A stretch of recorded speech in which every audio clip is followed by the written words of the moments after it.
Bonjour et bienvenue sur Mathésis. Aujourd'hui nous abordons la question fascinante des nombres cardinaux. Quand il s'agit de compter ou de classer des ensembles, nous faisons appel à deux types de nombres, les nombres ordinaux et les nombres cardinaux.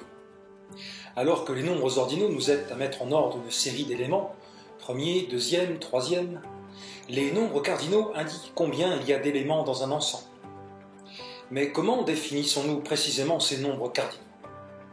L'approche historique de Frege et de Cantor les perçoit à travers une relation spéciale entre ensembles appelée équipotence. Cependant, von Neumann nous offre une autre perspective en les assimilant à certains nombres ordinaux. Explorons cette distinction.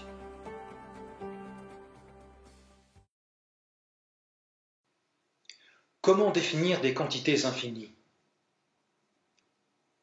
Si les nombres ordinaux permettent d'énumérer, grâce à l'axiome du choix, n'importe quel ensemble, fini ou infini, nous avons constaté qu'au contraire des ensembles finis, des énumérations différentes pouvaient conduire à des résultats différents pour des ensembles infinis. Ainsi, alors que les nombres ordinaux et cardinaux finis sont en quelque sorte identiques, les nombres ordinaux infinis ne peuvent pas servir à définir sans ambiguïté le nombre d'éléments d'un ensemble infini, et donc d'un ensemble en général. Nous devons nous tourner vers une autre sorte de nombre, le nombre cardinal. Revenir au nombre d'éléments, l'équipotence. La première manière de concevoir les nombres cardinaux consiste à revenir à la définition du nombre d'éléments, ou plutôt, comme nous l'avons souligné à propos de l'infini mathématique, de ce que signifie que deux ensembles E et F ont le même nombre d'éléments. Cela advient si et seulement si on peut apparier un à un les éléments de E et de F, autrement dit s'il existe une bijection, c'est-à-dire une correspondance biunivoque ou 1 à 1 entre E et F. On dit alors que E et F sont équipotents, littéralement ont la même puissance, ce qui est le vocabulaire de Cantor. Il n'est donc pas même besoin de savoir définir le nombre d'éléments d'un ensemble pour pouvoir dire que deux ensembles ont le même nombre d'éléments. À partir de cette seule notion d'équipotence, nous pouvons alors donner une définition du nombre cardinal. Par exemple, contrairement aux ensembles finis non vides, l'ensemble infini grand N des entiers naturels est équipotent à son carré cartésien n fois n. Par exemple, on démontre que l'application f, qui a un couple d'entiers pq, associe l'entier p plus q fois p plus q plus 1 sur 2 plus q, est une bijection, comme nous le verrons sur la figure suivante. Ainsi, n et n fois n ont le même nombre d'éléments, donc le même cardinal. On peut montrer qu'il existe de même des bijections entre grand N et les ensembles grand Z des entiers relatifs et grand Q des nombres rationnels. Même si cela contrevient à l'intuition, ils doivent donc tous avoir le même cardinal. En revanche, on démontre en utilisant les développements des nombres réels positifs dans une base numérique entière que si on peut inclure l'ensemble grand N dans l'ensemble grand R des nombres réels, il n'existe toutefois pas de bijection du premier sur le second. Le nombre cardinal de R devrait être différent de celui de N. Sur la figure suivante, nous avons justement représenté une énumération des couples d'entiers naturels par les entiers naturels, en bleu. Les diagonales en rouge sont aussi indexées par les entiers naturels. La diagonale d'indice n est l'ensemble des couples PQ d'entiers naturels pour lesquels P plus Q égale n, et la bijection réciproque de cette énumération est l'application F qui a PQ associé l'entier naturel P plus Q fois P plus Q plus 1 sur 2 plus Q. L'approche logique et ensembliste historique. Définir le nombre à partir de la logique. C'est cette approche qu'a choisie Gottlob Frege, mathématicien et philosophe, dans ses fondements de l'arithmétique, où il cherchait à inclure l'arithmétique élémentaire dans la philosophie, reconstruisant les nombres entiers à partir de la seule logique. Son approche, malgré quelques difficultés soulevées par ses contemporains, était essentiellement correcte et profondément visionnaire, et nous pouvons ici l'adopter pour exposer une version primitive de la notion de cardinal, en introduisant le vocabulaire des ensembles de Georg Cantor, ainsi que la distinction d'avec les classes. Le nombre cardinal selon Frege et Cantor. L'idée essentielle de ces deux mathématiciens, c'est ainsi de définir un nombre cardinal comme une classe d'ensembles ayant tous le même nombre d'éléments. Définition: le nombre d'éléments d'un ensemble E est la classe de tous les ensembles F qui sont équipotents à E. Autrement dit, le cardinal de E au sens de Frege-Cantor est la classe de tous les ensembles F pour lesquels il existe une bijection entre E et F. On définit ainsi le nombre d'éléments à partir de la relation avoir le même nombre d'éléments, mais il n'y a pas ici de circularité puisque cette notion d'équipotence ne fait usage que du concept ensembliste de bijection. Et puisqu'on s'était autorisé à distinguer entre les classes et les ensembles, ce nombre cardinal n de E ne pose pas de problème de définition, les éléments de n étant des ensembles. Par exemple, les ensembles grand N, grand Z et grand Q, étant tous équipotents, sont tous éléments du même nombre cardinal au sens présent. Deuxièmement, le nombre cardinal de l'ensemble grand R, qui n'est pas équipotent aux ensembles précédents, est différent du précédent. On montre que l'ensemble 2 puissance grand N des suites de 0 et de 1 est équipotent à grand R et possède donc le même cardinal. C'est aussi le cas de l'ensemble grand R puissance grand N des suites de nombres réels, puisqu'on peut le mettre en bijection avec 2 puissance n à la puissance n, et donc avec 2 à la puissance grand N fois grand N. On conclut à l'aide de la bijection entre n carré et n de l'exemple 1. Troisièmement, si deux ensembles E et F n'ont pas le même nombre d'éléments, par définition, leurs nombres cardinaux sont des classes disjointes, c'est-à-dire sans éléments en commun. L'approche scientifique moderne de la théorie des ensembles. La monstruosité des classes cardinales. Une telle conception du nombre cardinal est similaire à celle, et plus complexe en fait, que nous avons introduite à propos du nombre ordinal comme classe de bons ordres équivalents à un bon ordre donné. Elle est parfaitement rigoureuse, mais peu maniable sur le plan arithmétique, celui du calcul avec les quantités infinies, qui est devenu aussi naturel et commun en théorie des ensembles que le calcul avec les entiers l'est dans la mathématique classique.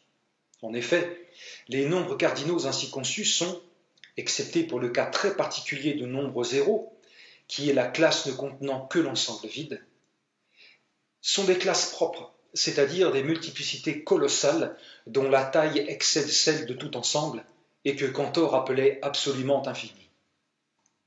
Le maniement de tels objets est très limité, et il est par exemple impossible de définir l'exponentiation de deux cardinaux comme on le fait pour les nombres finis.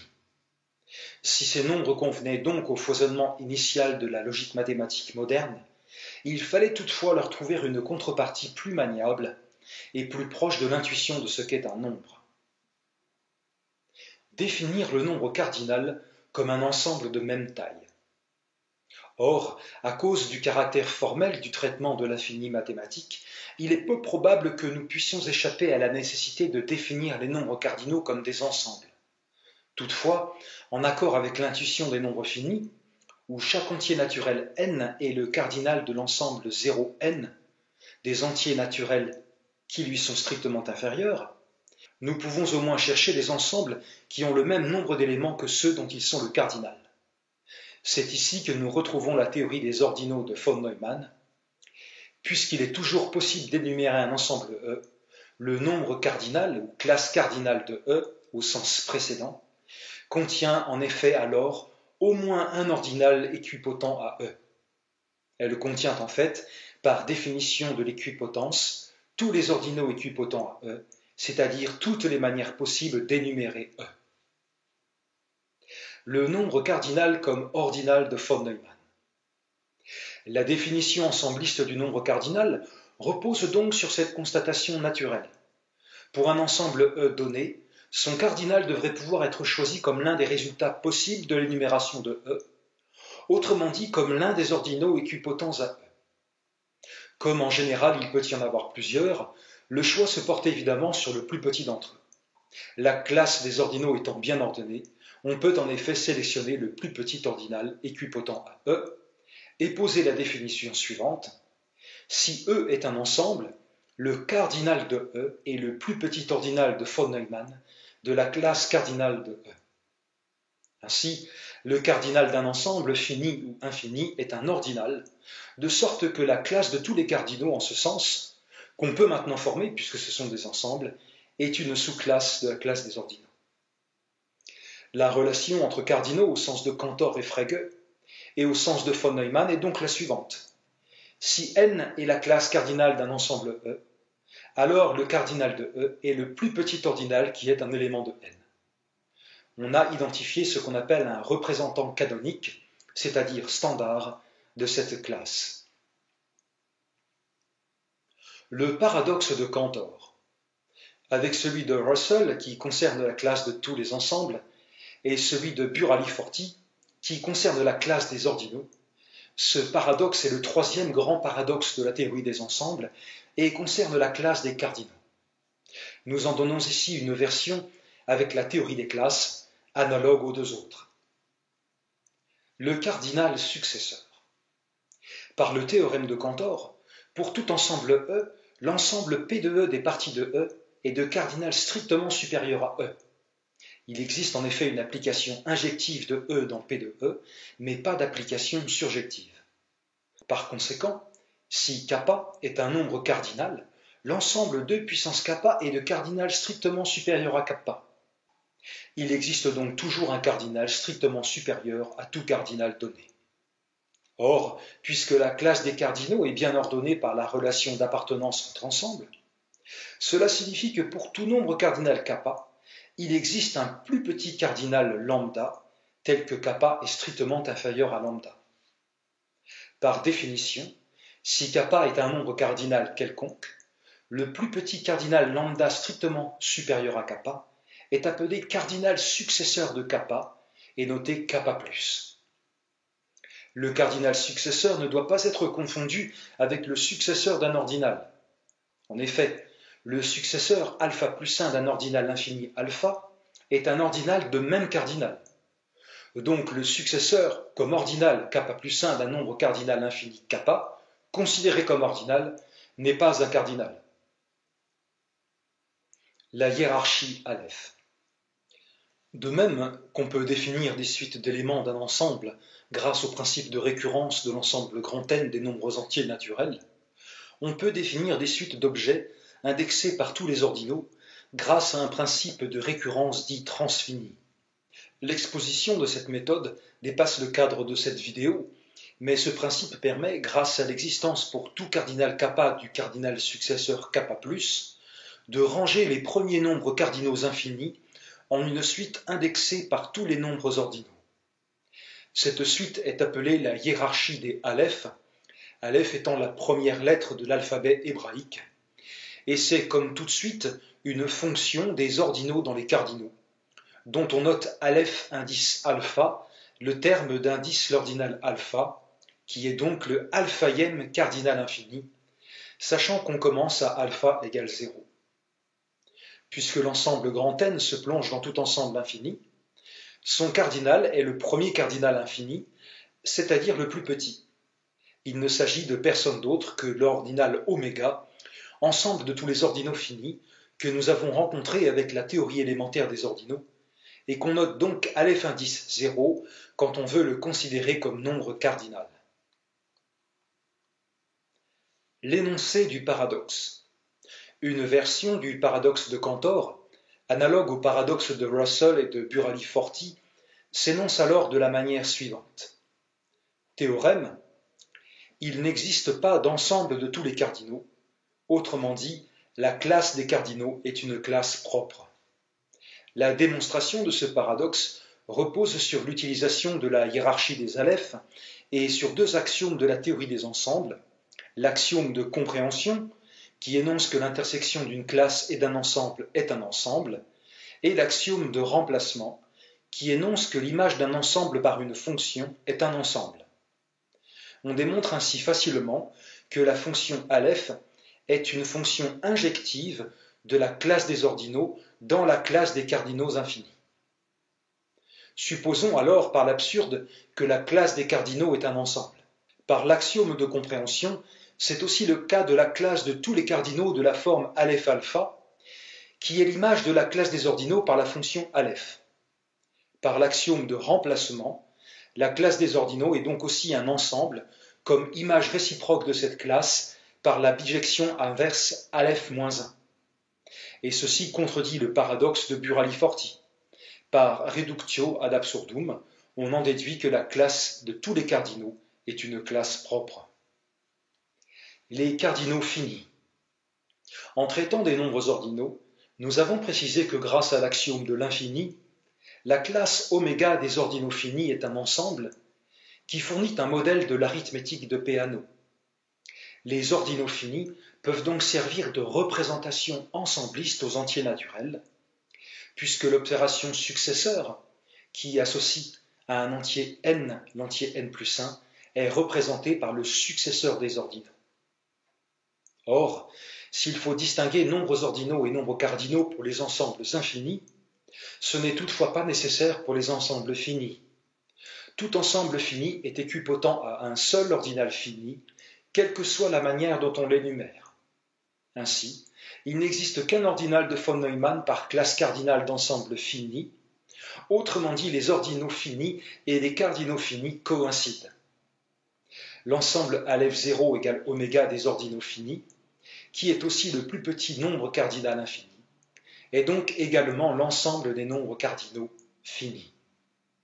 Cela signifie également qu'en ce qui concerne les cardinaux finis, le successeur ordinal et le successeur cardinal coïncident. Pour tout ordinal fini n, on a n plus 1 égale n plus. C'est tout pour aujourd'hui. N'oubliez pas de vous abonner et d'activer les notifications. Et s'il vous plaît, de laisser un vote positif si vous avez appris quelque chose. N'hésitez pas non plus à commenter cette vidéo. Vous trouverez dans la description un lien vers Mathésis, mon école de mathématiques en ligne, où vous trouverez différentes ressources comme des livres électroniques ou une encyclopédie mathématique en ligne, ainsi qu'un blog, La Règle et le Compas, qui vous présente une approche philosophique de la science mathématique. À bientôt sur Mathésis.